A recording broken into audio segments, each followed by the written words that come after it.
morning, the 16th of January 2023. Today we're running about at set point 1699.79, so we're just a little over, about where we should be. The little unit's probably 250 kilowatts, the bigger unit's 503 for a total of 753 kilowatts. Still really good, especially for this time of year. Having some computer issues this morning. Nothing unusual to have. The internet is super slow this morning on our end, but that's a pretty normal thing for us. I just took about a half hour to get the reports to send, and one of the reports I ended up sending on my phone, which was quicker. Because I can just type that in, type the information in and send it. I don't have to send a form. The other ones are Excel forms and I have to send them. So, but we got them in. I just sent the last of it. So we are good there. I ended up having to restart the computer just to help out. I don't know. Anyways, again, we were running the issue of the high temperature on one of the windings on the little unit this morning, so I adjusted the fan again. We got it down to where it's running better. We need to go out and check the river up and down. 14 degrees outside this morning, a little bit chillier. It's supposed to be a little warmer today. I came. I don't understand. I came down last night with Lee. I tried to put more air in the tire. The tire wouldn't take any air. I looked at it and said, "Well, let me roll it ahead a little bit." So I went to roll it ahead. Of course, having trouble with the ignition now, but it's a switch. It's a safety switch that sticks. Anyhow, I got that done. I rolled it ahead, and where it was flat on the bottom, it stayed flat and came up. So immediately, I knew, as soon as I saw that, and it was still deaded in on the side, that the calcium chloride was frozen in the tire. A little bit strange, a little bit different. So I just rolled it ahead and just checked it this morning. It's full. It's full of air. Everything's fine. This one looks a little bit softer than that one. I don't get it. So what I just rolled it ahead and then everything was so hard that I was like, okay, it froze down in that the oil, everything froze at the bottom and squished everything. So weird. Anyhow, so I'm not going to worry about that. It's taken care of. Basically took care of itself. And it just needed to be moved. Look at the tail race this morning. Everything looks to be in order. We're running really good. We're putting out a lot of water. We're still running a lot of flow through the unit. You can see the ice is building up on our drains coming out here. Going downstream. The water's we're still a little bit high for our water.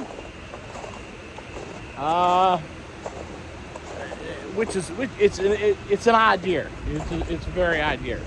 So it is what it is, and we will take it. We'll just live with it.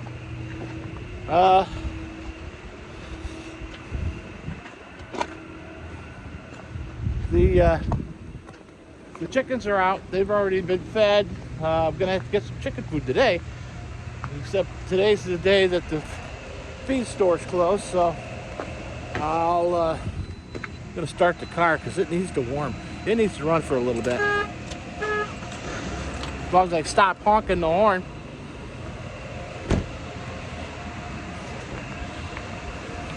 So the chickens been fed. We're just about out of feed, so I will have to go down and get some. They unplugged the heater for the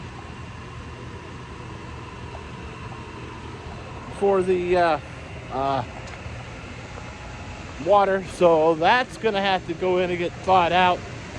So I put a bowl of water out for them. We'll have to get them some feed today somewhere.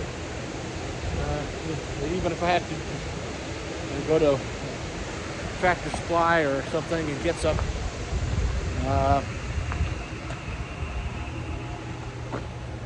Got to do a couple jobs today. Today I'm gonna go and finish up gonna activate the generator, do the LP conversion, which on that little one is just in a fuel tube. It's just a little insert that goes in there. So I would say that it's a form of a nozzle, but it's just a restriction basically. My eyes, a nozzle or a small orifice is going to direct the flow. This doesn't even direct flow; it just kind of restricts it. So it is what it is. See the waterfall this morning. Look at that chunk of ice that's down there. Maybe we can walk up that way. Let's take a walk that way if I don't kill myself on this slippery slope. Not too bad. The snow that is remaining is very hard. It's very dense, and it's not very thick. Generally about this time we have a foot and a half of snow on the ground. Especially for this weekend. This weekend is usually the big weekend, one of the big weekends of snowmobiling, Martin Luther King weekend. And there's nothing to snowmobile on. I see on Craigslist and Facebook Marketplace that everybody's dumping their snowmobiles. Don't get excited, people. It's gonna warm up. It's gonna freeze back up. January's not even over. February's gonna happen. We always get a big snowstorm in February, so relax. And that could be an economic indicator. That could be what it is. That's probably about that chunk of ice right there. It's probably about 3, maybe 4 feet thick. It is. That's quite impressive. This is all ice. So everything there is ice. There's no possible way of walking out on any of that. But even about this, even strangers, we usually don't get to come in here to get this close this time of year.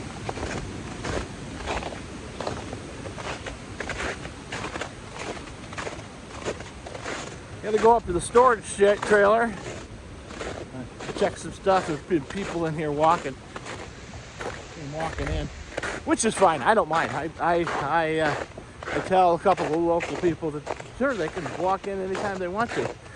Photographers and they walk their dogs in truly, we don't care.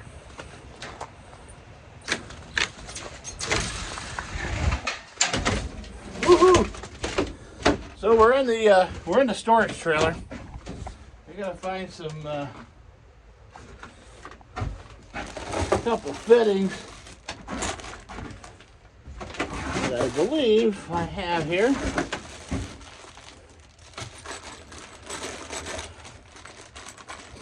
And maybe I don't. Maybe I have none.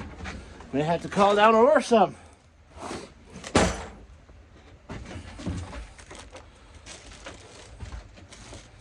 Doesn't look too promising. I mean, we've got some, what I'm looking for is some male 3/4. I've got some female. Gonna have to have Lee come down here and burn boxes because I've got several boxes in here that are just in the way. It says, you know, he thrives on that kind of stuff. Well, I'll put those in my pocket just in case. And we'll take them with us. Again, just in case. Those are valves. Yeah, interesting. I do need to get some long sweep 90s. About 4 of those anyways. A couple 45s. One of those.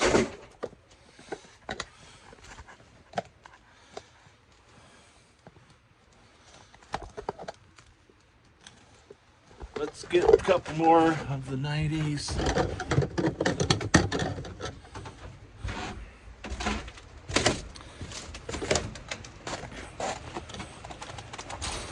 My trailer is not the most secure thing, but you know, even if I had a regular door on it, I probably wouldn't lock it. Because there are people that call me up and say, "Hey, do you have?" And I say, "Sure, it's down there. Go get it. It's in the trailer. Help yourself. See what you can eat." And I don't mind. You know, truly, that's the least of my worries of somebody coming in and getting stuff. You know, borrowing parts. And most of the time, the people that borrow parts call me up and say, "Hey, I got this." You know, obviously I would know if somebody did and didn't tell me, but most of the time when they call me and they say, "Hey, do you have?" and I say, "Yes, help yourself," everybody's pretty open to let you know what they took and replace it, because that's all I ask them to do is replace. And they do. You know, I've had some people walk up and say, "Here, I took one of these." Well, all right. I didn't even know.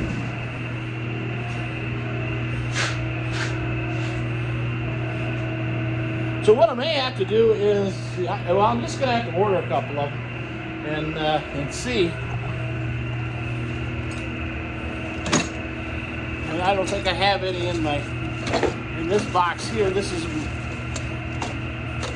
my odds and end from the last job box. And I don't seem to have any. So, okay, which is all right. We'll have to, it is what it is. And if I don't have it, I don't have it. That's one of those things that I thought I had ordered and I didn't, so I don't have it. It's hard for me to keep track of everything that I have and I don't have. It's just simply because there's so many odds and pieces that I just don't keep track that tight. I decided that I'm going to keep some of the extra stuff that I ordered for the boiler just so that I have some more stock. You're falling over. Stop falling over. And the reason I did that was because the way things are looking, down the road, we're going to need to have some of that kind of stuff on hand. Just for odd and end repair stuff. The 3 circulators, I already got one sold. If I can coordinate getting there, I can put one of those in. You know, even at the 162 buck, my cost, it's almost worth keeping. You know, it's a lot of money, true, but you know, it's one of those things you need to have. It's like everything else. Everything else has gone up. Why would they not continue to go up?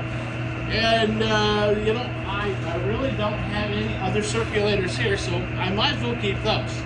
Even these, and these are the high efficiency. So I might as well keep them in stock. The other stuff was the X-Trail tank, which is the expansion tank that goes on the boilers. They always go bad, so I might as well just keep. I think I've got one already, which will give me 2 in stock. Keep it. I will use it eventually. Other things were odds and end pieces parts. We need to keep those in stock because I need odds and end pieces parts. So you know, there are some stuff that will take me a while to use, like mounts for the circulators. Other than, you know, if the next boiler, I got them, so I'm ready to go. And believe it or not, when things get tougher, people start updating their heating systems, especially those ones that are, this year. I predict that we're going to see a lot of people change over from the oil, which keeps increasing in price. And they're going to switch over to gas, especially, you know, the boiler ones that are highly inefficient. You know, they run 60% maybe at best. And so I predict we're going to see a lot of them switching. They'll be switching over to basically LP because that's the only thing we have. Do I predict we're going to see a lot of people switching to the heat pumps? No. The problem is not only with the heat pump. The heat pump does work to 10 below. Generally, we see a week of 20 below. So you're going to be running on electric strip heat for your backup heat when that happens, which will skyrocket your utility bills. The other problem that we have here is we have very unreliable electrical grid. The grid is terrible here. For some stupid reason, they decided that it's easier to run the wire, the electrical services or the electrical line feed goes up and over the mountain instead of following the road around. Yes, that's going to save them wire. The problem is most of the time they have a hard time getting into it. They can't drive the truck up to it. They've got to get a crawler. The crawler they keep down by Albany, which adds 2 hours to the repair time just for travel for that crawler, if they can get the crawler at all. We have historically seen 6 and 7 days of outages continual because of blowdowns and trees on the line where they can't get to them, where it's muddy. They can't get into where the tree is on it, and they can't walk in, and nobody's expecting the utility guys to walk in to do a repair when they need a pole in. There's nothing they can do. But the infrastructure is poor, and it totally needs to be upgraded, but they're not going to do that for free. So what's going to happen is as we start to fade out our gas supply or our evil renewable or non-renewable, as they say, non-renewable energy usage, and switch over to coal-fired or nuclear power plants, because they're going to do the same thing. But anyway, so any of your fossil fuel stuff is going to be gone by the wayside eventually. So we have to have something there that's going to be reliable to be able to replace it. You are going to be basically screwed. Because you're going to pay through the teeth for your electric. You're not going to be able to do anything about it. And you're just going to have to stand back and go, wow, that I went out and made money today, but I also want to have heat in my house. You're going to be able to go out and get food, come home and cook it on your electric stove that may or may not work. They already have problems in California with charging electric vehicles at the same time that they've got a high demand for cooling, and the people that are in charge that have no brains at all keep pushing the green energy. You gotta go green. Well, I run a green power plant. We are at total 100% mercy of the weather. If we do not get rain and the river goes low, we can't produce electricity. Therefore, you can't use it at home. Nuclear power is unreliable because it takes, well, it basically, look at it did to Lake Erie. It rose the temperature of Lake Erie. Now they've got algae blooms where they didn't have them. Of course, they blamed the farmer. Instead of saying, oh, look, we've got two nuclear power plants that raise the water temperature 5 degrees. Everything's a perfect balance, people. And solar is at 100% mercy of the weather. If it's not sun's not shining today, it ain't gonna run. It ain't, you could put miles and miles and miles of solar panels up, but if you can't get if it's cloud covered for a week, you're still not producing any power. I've got friends that are 100% solar, and that's what they say. In the wintertime, we've got to run our generator so that we can have power to charge our battery banks.